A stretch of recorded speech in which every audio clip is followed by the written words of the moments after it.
You're listening to A Chapter a Day, a daily podcast. The Bible comes alive as we read a chapter out loud each day. Hello, everyone. Welcome to A Chapter a Day. And this month, May, we are reading 1 Samuel because there are 31 chapters and there are 31 days in May. So today is May 9th, and we are reading 1 Samuel chapter 9. Here's what it says.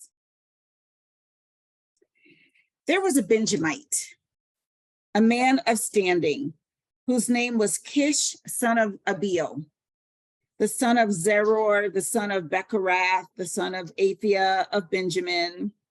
That's a lot of sons. He had a son named Saul, an impressive young man without equal among the Israelites, a head taller than any of the others. Now the donkeys belonging to Saul's father Kish were lost. And Kish said to his son Saul, "Take one of the servants with you and go and look for the donkeys." So he passed through the hill country of Ephraim and through the area around Shalisha, but they did not find them. They went on into the district of Shalim, but the donkeys were not there. Then he passed through the territory of Benjamin, but they did not find them. When they reached the district of Zuph, Saul said to the servant who was with him, "Come, let's go back, or my father will stop thinking about the donkeys and start worrying about us." But the servant replied, "Look, in this town, there is a man of God. He is highly respected, and everything he says come true. Let's go there now. Perhaps he will tell us what way to take." Saul said to his servant, "If we go, what can we give the man? The food in our sacks is gone. We have no gift to take to the man of God. What do we have?" The servant answered him again. "Look," he said, I have a quarter of a shekel of silver. I will give it to the man of God so that he will tell us what way to take. Formerly in Israel, if a man went to inquire of God, he would say, 'Come, let us go to the seer,' because the prophet of today used to be called a seer." "Good," Saul said to his servant. "Come, let's go." So they set out for the town where the man of God was. As they were going up the hill to the town, they met some girls coming out to draw water, and they asked them, "Is the seer here?" "He is," they answered. "He's ahead of you. Hurry now. He has just come to our town today, for the people have a sacrifice at the high place. As soon as you enter the town, you will find him before he goes up to the high place to eat.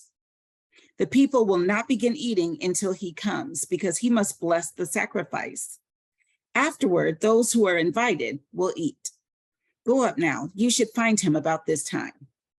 They went up to the town, and as they were entering it, there was Samuel coming toward them on his way up to the high place. Now the day before Saul came, the Lord had revealed this to Samuel. "About this time tomorrow, I will send you a man from the land of Benjamin. Anoint him leader over my people Israel. He will deliver my people from the hand of the Philistines. I have looked upon my people, for their cry has reached me." When Samuel caught sight of Saul, the Lord said to him, "This is the man I spoke to you about. He will govern my people."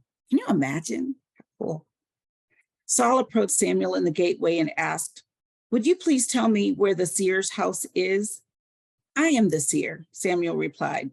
"Go up ahead of me to the high place, for today you are to eat with me. And in the morning, I will let you go and will tell you all that is in your heart.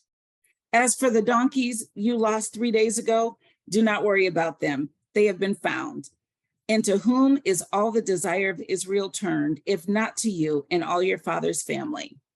That'd be pretty cool. Walk up to somebody and they just know your whole situation.